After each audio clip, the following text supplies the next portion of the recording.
अर्नब सुबह से अपनी नाव लेकर विराट नदी के किनारे बैठा था। आज भी उसे एक भी यात्री नहीं मिला, लेकिन आज उसका मन थोड़ा अलग था।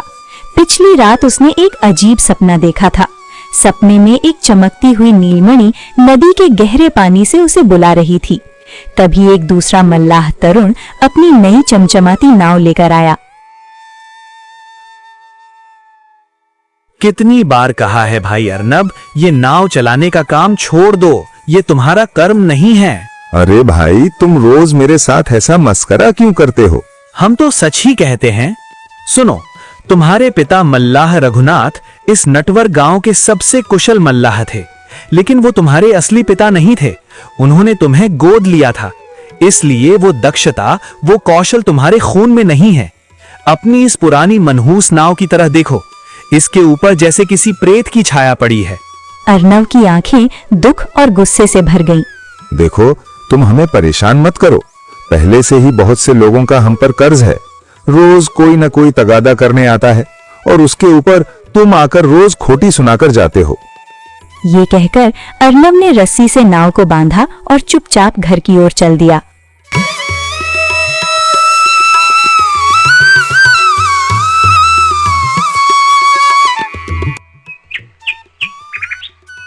आज भी क्या कुछ कमाई हुई, या आज भी पहले के दिनों की तरह खाली हाथ लौटे हो? ईशानी, मैं क्या करूं? सुबह से शाम तक किनारे पर बैठा रहा, एक भी यात्री नहीं मिला। आज तरुण ने और भी बुरी बातें कहीं। उसने कहा कि हमारी नाव पर किसी भयानक प्रेत की छाया पड़ी है। अब रुकिए भी, क्या आपको कोई अंदाजा है? अभी कुछ देर पहले गांव के पंचायत प्रधान हमारे घर आए थे। उन्होंने कहा है कि अगर कर्ज अदा नहीं किया गया तो वे हमारी नाव जब्त करके नदी के किनारे नीलाम कर देंगे। जी चाहता है ये काम छोड़कर कोई दूसरा काम सीख लूं, पर क्या करूं? इसके अलावा तो कोई हुनर ही नहीं जानता। ईशानी की बातों से अर्नब के मन में नया साहस जागा। उसने तय किया कि अब वो डरकर छिपा नहीं रहेगा, बल्कि अपने सपने में देखी गई उस नीलमणि का रहस्य जानने की कोशिश करेगा। अगले दिन सुबह अर्नब अपनी नाव लेकर किनारे बैठा था। दोपहर ढल गई, लेकिन एक भी यात्री नहीं आया। अरे भगवान, क्या मेरी किस्मत में सिर्फ नदी की तरफ देखते रहना ही लिखा है? ठीक तभी एक अजीब साधु महाराज वहां आए। उनकी आंखें गहरी थीं और गले में एक पुरानी तांबे की चेन थी, जिसमें एक टूटा हुआ नीला पत्थर लगा था। अरे वत्स, क्या तुम मुझे देवगढ़ वन तक ले जाओगे? देवगढ़ वन? ओह, वो तो बहुत अजीब जगह है महाराज। सुना है वहाँ भूत और रहस्यमयी घटनाएं होती हैं। तुम सही कह रहे हो, लेकिन हम जैसे साधुओं के लिए वो वन खतरनाक नहीं है, और मेरे पास तुम्हें देने के लिए कुछ भी नहीं है। कोई बात नहीं महाराज, मुझे आपका धन संपत्ति नहीं चाहिए। आप बस आइए और मेरी नाव में बैठिए। नाव चलने लगी।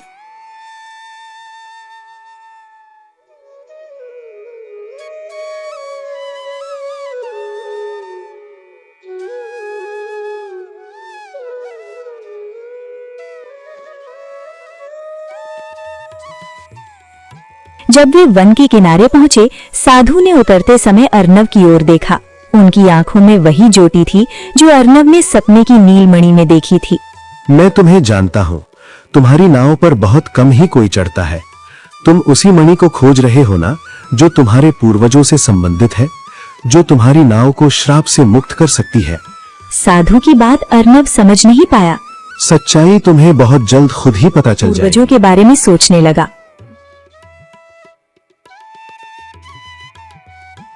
वो नाव पर बैठने ही जा रहा था, ठीक तभी किसी की चीख सुनाई दी। बचाओ, बचाओ, मेरी मदद करो। अगर कोई मासूम इंसान मुसीबत में पड़ा है और मैं मदद न करूं, तो ये मानवता के विरुद्ध होगा।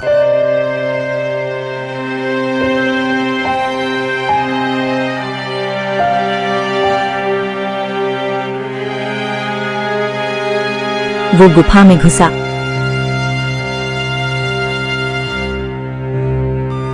वहाँ एक हिरण पिंजरे में कैद था, जो इंसानी आवाज में रो रहा था। बचाओ, बचाओ, मेरी मदद करो, मुझे इस पिंजरे से बाहर निकालो। अरे, तुम तो हिरण हो, तुम इंसानों की तरह बात कैसे कर रहे हो? तुम जरूर कोई राक्षस हो। नहीं, मैं कोई राक्षस नहीं हूँ। मैं एक शापित राजकुमार हूँ।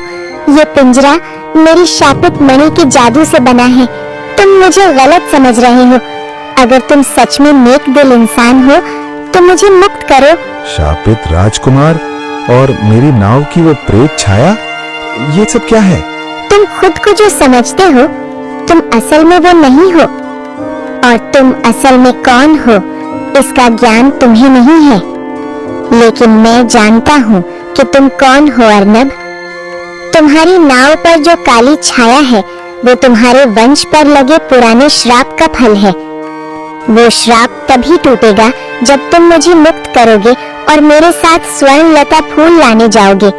ठीक है, अगर तुम मेरे बारे में सब जानते हो तो बताओ मैं कौन हूँ। नहीं, मैं अभी कुछ नहीं कह सकता, लेकिन मैं तुम्हें वचन देता हूँ, जैसे ही तुम मेरी मदद करोगे मैं तुम्हें तुम्हारी असली पहचान और श्राप तोड़ने का रास्ता बता दूंगा। बहुत बहुत धन्यवाद मित्र, तुमने मेरी मदद की है। आज से हम दोनों मित्र हुए। आज से तुम मेरे मित्र हो। तुम मेरे साथ मेरे घर चलो। मेरी पत्नी ईशानी को समझाना मुश्किल होगा, लेकिन तुम मेरे साथ रहना। और हाँ, मेरी नाव का श्राप कैसे टूटेगा? वो श्राप तुम्हारे पिता महाराजा रुद्र प्रताप और मेरी शापित मणि से जुड़ा है। मैं तुम्हें उस स्वर्णलता फूल के पास ले जाऊंगा। वही फूल हमारी मुक्ति का एकमात्र रास्ता है। लेकिन एक बात हमेशा याद रखना अर्नब, मेरी इंसानी आवाज सिर्फ तुम सुन पाओगे। वे दोनों घर पहुंचे। हिरण को देखकर ईशानी डर गई। ईशानी, डरो मत, ये हिरण हमारा मित्र है और ये बात कर सकता है। इसने मुझे एक बहुत बड़े रहस्य के बारे में बताया है। ये हिरण कह रहा है कि ये हमारा कोई नुकसान नहीं करेगा, बल्कि हमारी गरीबी और हमारी नाव की प्रेत छाया को दूर करेगा। अच्छा, तो क्या तुम हमारी गरीबी दूर कर सकते हो? क्या तुम सच में हमारी नाव से वो मनहूसियत हटा सकते हो? हाँ, क्यों नहीं, लेकिन तुम्हें मेरा सम्मान करना होगा। मैं तुम्हें एक रहस्य बताता हूँ। हमें देवगढ़ वन की गहराई में जाकर स्वर्णलता फूल लाना होगा।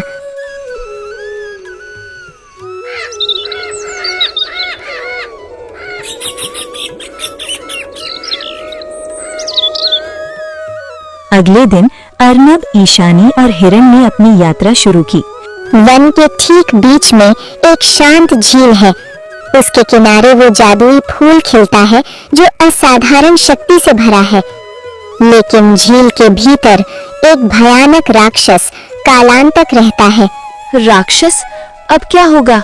डरो मत ईशानी, तुम्हारे पति को उससे लड़ना नहीं पड़ेगा।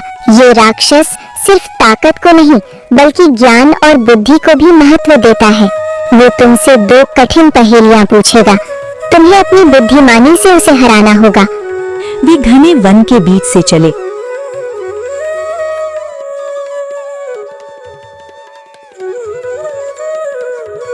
कुछ देर बाद तीनों एक रहस्यमय झील के किनारे पहुंचे। झील का पानी एक अजीब रोशनी से झिलमिला रहा था। किनारे पहुंचते ही झील के पानी में भारी हलचल हुई। गहराई से काला धुआं उठा और देखते ही देखते वो धुआं एक भयानक राक्षस कालांतक के रूप में बदल गया। अरे मूर्ख इंसानों, तुम मेरे इलाके में आने की हिम्मत कैसे की? क्या तुम मेरा स्वर्णलता फूल चुराने आए हो? आज तुम्हारी जीवन लीला यहीं समाप्त होगी। कालांतक, तुम खुद को बहुत शक्तिशाली समझते हो ना?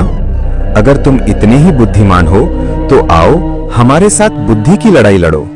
अगर तुम अपने ज्ञान से हमें हरा सको तो हमें मार देना, सिर्फ जोर जबरदस्ती से नहीं।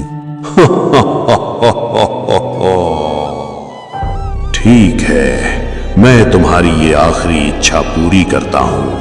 मेरी पहेली का उत्तर आज तक कोई नहीं दे पाया। अगर तुमने गलत उत्तर दिया तो मैं तुम दोनों को मार डालूंगा। तुम्हारा पहला प्रश्न, वो क्या है जो बिना देखे भी सब कुछ देख लेता है और बिना बोले भी सब सुन लेता है? और दूसरा प्रश्न है, ऐसी क्या चीज है जो रोज टूटती है फिर भी किसी को चोट नहीं पहुंचाती और उसे दोबारा जोड़ा नहीं जा सकता? अर्नब ने कुछ देर गहराई से सोचा, फिर उत्तर दिया। हे राक्षस, तुम्हारे पहले प्रश्न का उत्तर है मस्तिष्क और तुम्हारे दूसरे प्रश्न का उत्तर है सुबह का वादा। अरे तुम सच में बहुत बुद्धिमान इंसान हो। तुमने बस कुछ ही देर में मेरी बहुत पुरानी पहेलियों का समाधान कर दिया। जाओ, मैंने तुम्हें ये फूल ले जाने की अनुमति दी। ये कहकर राक्षस गायब हो गया। अर्नब, अब समय आ गया है।